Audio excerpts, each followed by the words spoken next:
नमः शिवाय। शिव जी सदा साहेब। ओम नमः शिवाय। गुरु जी सदा। संगत जी गुरु जी के दर्शन कर लो तिलक के, चंदन तिलक के हाथ से। संगत जी चंदन तिलक में भी गुरु जी के दर्शन हो रहे, ध्यान से देखो संगत जी।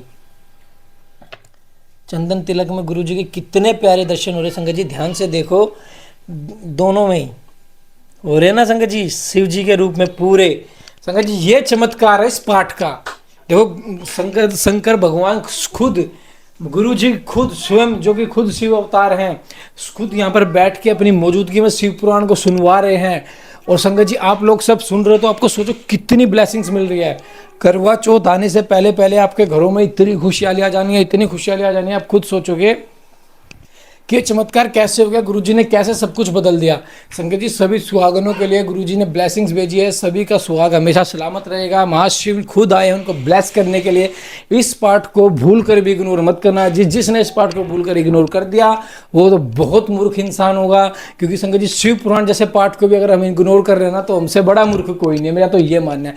इससे बड़ी ब्लेसिंग्स कुछ नहीं हो सकती।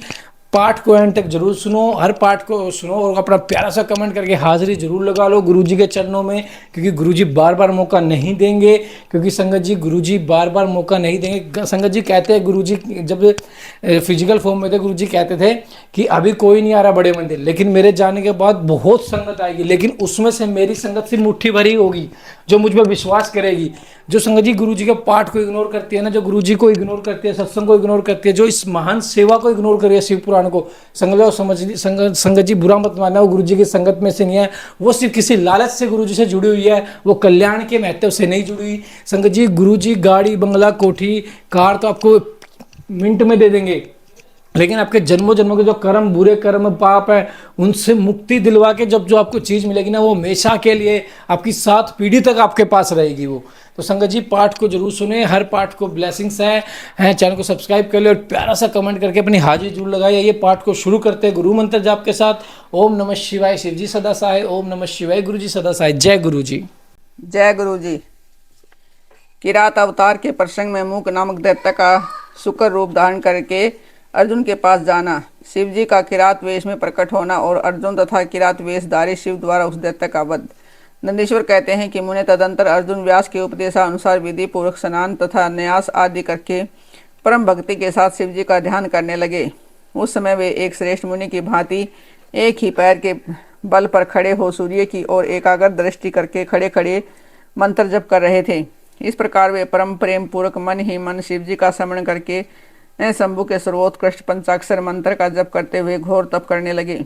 उस तपस्या का ऐसा उत्कृष्ट तेज प्रकट हुआ जिससे देवगण विस्मित हो गए। पुनः वे शिव जी के पास गए और समाहित चित्त से बोले, देवताओं ने कहा कि सर्वेश एक मनुष्य आपके लिए तपस्या में निरत है, प्रभो वह व्यक्ति जो कुछ चाहता है उसे आप दें, क्यों नहीं देते। नंदीश्वर कहते हैं कि मुने यो कहकर देवताओं ने अनेक प्रकार से उनकी स्तुति की, फिर उनके चरणों की ओर दृष्टि लगाकर वे विनम्र भाव से खड़े हो गए। तब उदार बुद्धि एवं प्रसन्नात्मा महाप्रभु शिव जी की उस वचन को सुनकर ठठाकर हंस पड़े और देवताओं से इस प्रकार बोले। शिव जी ने कहा कि देवताओं अब तुम लोग अपने स्थान को लौट आओ, मैं सब तरह से तुम लोगों का कार्य संपन्न करूंगा। यह बिल्कुल सत्य है, इसमें संदेह की गुंजाइश नहीं है। नंदीश्वर जी कहते हैं कि मुने शंभु के इस वचन को सुनकर देवताओं को पूर्णतः निश्चय हो गया। तब वे सब अपने स्थान को लौट गए।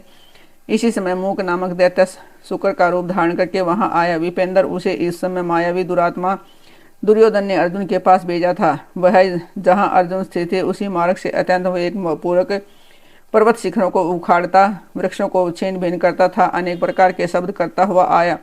तब अर्जुन की भी दृष्टि उस मूक नामक असुर पर पड़ी। वे शिव जी के पाद पद्मों का स्मरण करके यूं विचार करने लगे।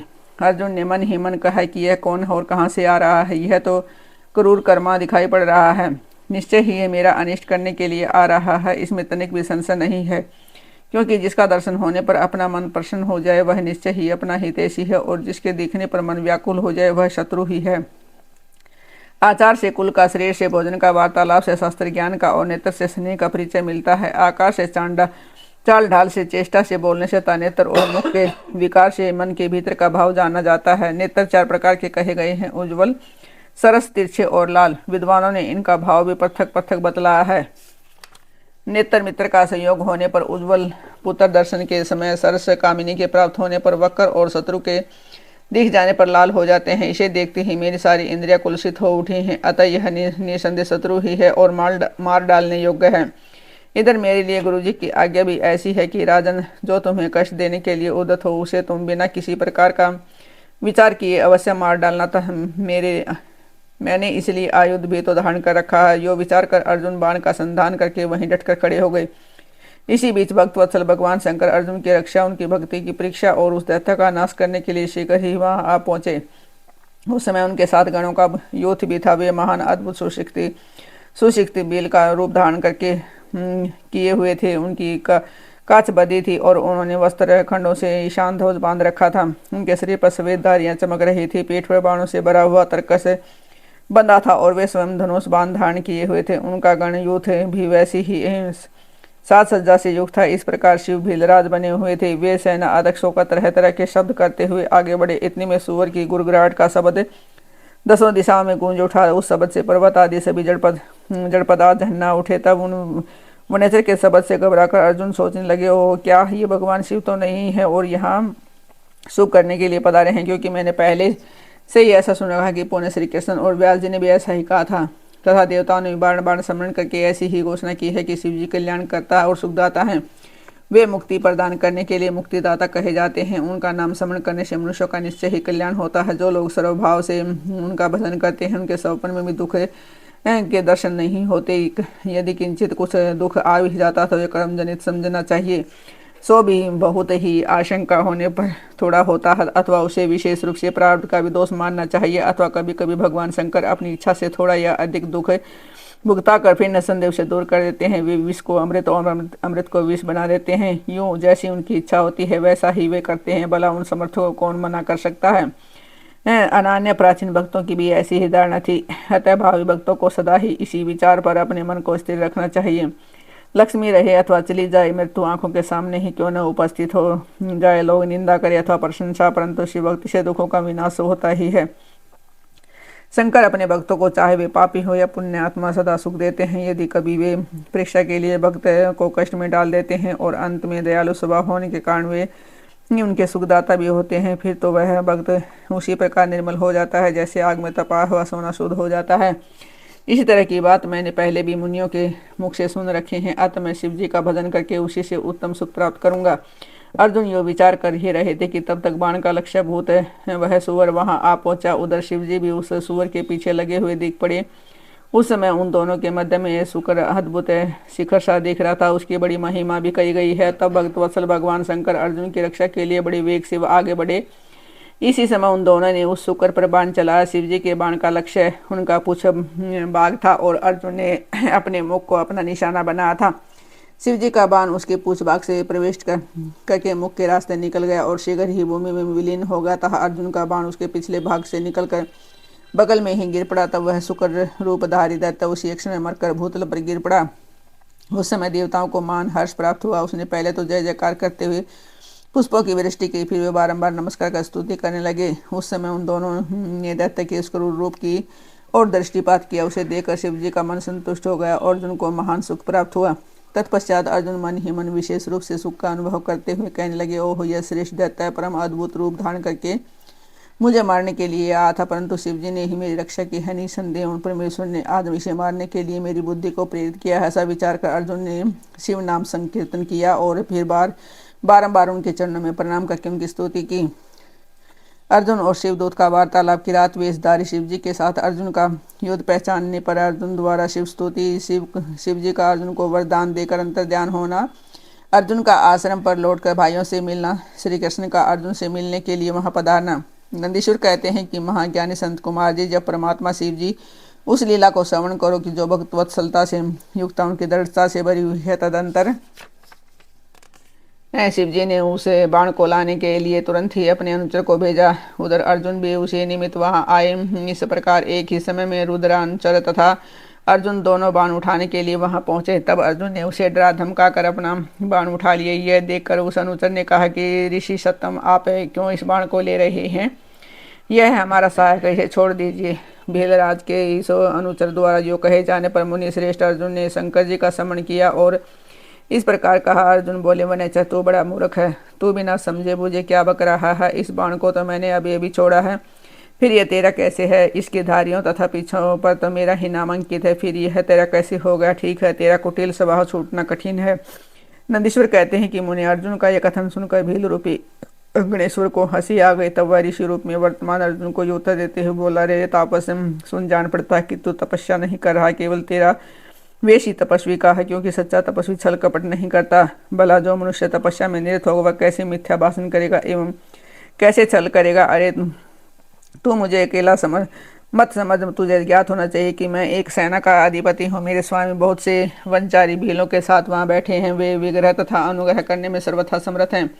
यह बाण जिसे तूने अभी उठा लिया है उन्हीं का, और यह बाण कभी तेरे पास टिक ही नहीं सकेगा। तापस, तू क्यों अपनी तपस्या का फल नष्ट करना चाहता है? मैंने तो ऐसा सुन रखा है कि चोरी करने में, छल का पूर्वक किसी को कष्ट पहुंचाने से, विष में गिरने से, सत्य का त्याग करने से प्राणी का तप क्षीण हो जाता है। वह बिल्कुल सत्य है। ऐसी दशा में तुझे उस तप का फल कैसे प्राप्त होगा? उस बाण को लेने से तू तब से कृतघ्न हो जाएगा, क्योंकि निश्चय ही यह मेरे स्वामी का बाण है और तेरी रक्षा के लिए ही उन्होंने इसे छोड़ा है।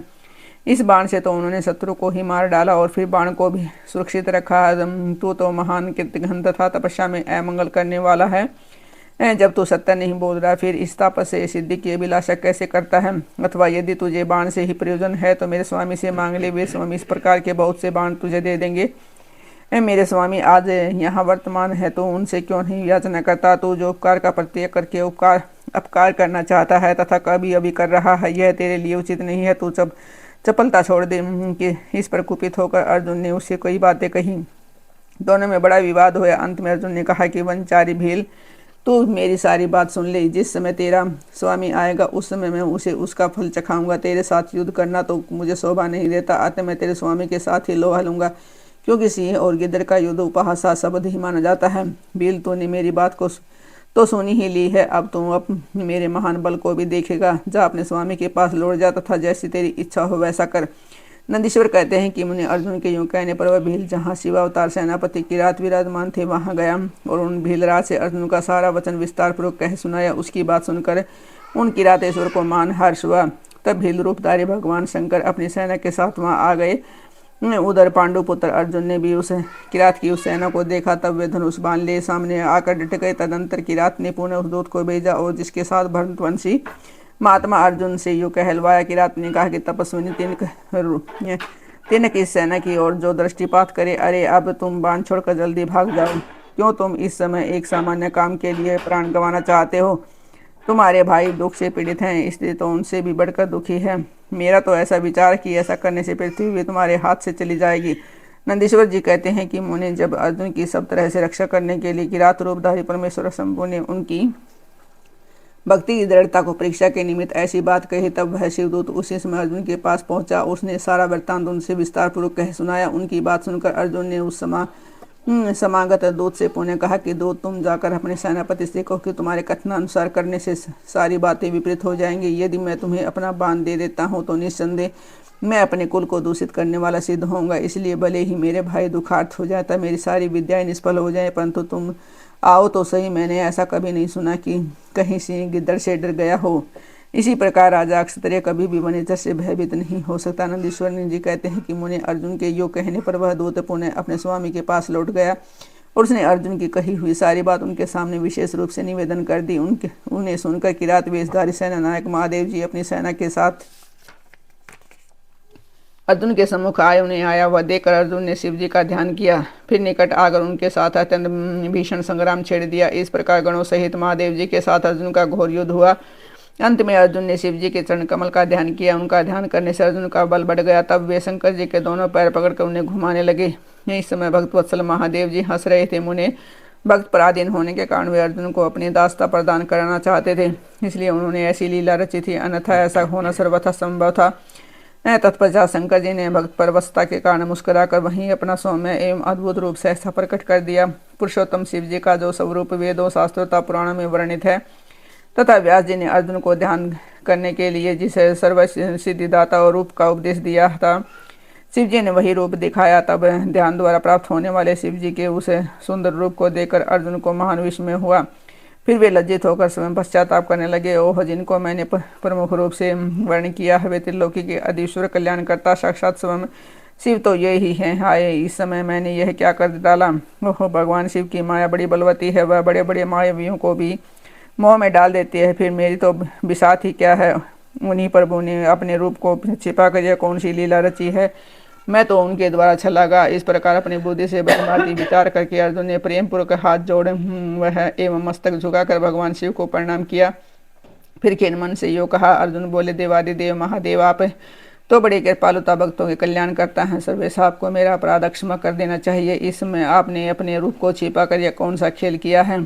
आपने तो मुझे छल लिया है। प्रभु, आप स्वामी के साथ युद्ध करने वाले मुझको धिक्कार है। नंदीश्वर कहते हैं कि मुने इस प्रकार पांडुपुत्र अर्जुन को महान पश्चाताप हुआ। तत्पश्चात वे शीघ्र ही महाप्रभु शंकर जी के चरणों में लौट गई। यह देखकर भक्त वत्सल महेश्वर का चित्त प्रसन्न हो गया। तब वे अर्जुन को अनेकों प्रकार से आश्वासन देकर यो बोले। शंकर जी ने कहा कि पार्थ, तुम तो मेरे परम भक्त हो, अतः खेद न करो। यह तो मैंने आज तुम्हारी परीक्षा लेने के लिए ऐसी लीला रची थी, इसलिए तुम शोक त्याग दो। नंदीश्वर कहते हैं कि मुने यो कहकर भगवान शिव ने अपने दोनों हाथों से पकड़कर अर्जुन को उठा लिया और अपने तथा गणों के समक्ष उनकी इलाज का निवारण किया। फिर भक्तवत्सल भगवान शंकर वीरों में मान्य पांडुपुत्र अर्जुन को सब तरह से हर्ष प्रदान करते हुए प्रेम पूर्वक बोले। शिव जी ने कहा कि पांडवों में श्रेष्ठ अर्जुन, मैं तुम पर परम प्रसन्न हूँ, अतः अब तुम वर मांगो। इस समय तुमने जो मुझ पर प्रहार एवं आघात किया है उसे मैंने अपनी पूजा मान लिया है। साथ ही यह सब तो मैंने अपनी इच्छा से किया है, इसमें तुम्हारा अपराध ही क्या है। अतः तुम्हारी जो लालसा हो वह मांग लो, क्योंकि मेरे पास कोई भी ऐसी वस्तु नहीं है जो तुम्हारे लिए अदेय हो। यह जो कुछ हुआ है वह शस्त्रों में तुम्हें यश और राज्य की स्थापना के लिए अच्छा ही हुआ है। तुम्हें इसका दुख कभी नहीं मनाना चाहिए। अब तुम अपनी सारी घबराहट छोड़ दो। नंदीश्वर जी कहते हैं कि मुने भगवान शंकर के यूँ कहने पर अर्जुन भक्तिपूर्वक सावधानी से खड़े होकर शंकर जी से बोले। अर्जुन ने कहा कि शंभु, आप तो बड़े उत्तम स्वामी हैं, आपको भक्त बहुत प्रिय है। देव भला मैं आपकी करुणा का क्या वर्णन कर सकता हूँ। सदाशिव, आप तो बड़े कृपालु हैं। यूँ कहकर अर्जुन ने महाप्रभु शंकर की भक्ति युक्त एवं वेद सम्मत स्तुति आरंभ की। अर्जुन बोले, आप देवादिदेव महादेव को नमस्कार है। कैलाशवासीन आपको प्रणाम। सदाशिव, आपको अभिवादन है। पंचमुख परमेश्वर, आपको मैं सिर झुकाता हूँ। आप जटाधारिता तेज नेत्रों से विभूषित हैं, आपको बारंबार नमस्कार है। आप प्रसन्न रूप वाले हैं तथा शस्त्र मुखों से युक्त हैं, आपको प्रणाम। नीलकंठ, आपको मेरा नमस्कार प्राप्त हो।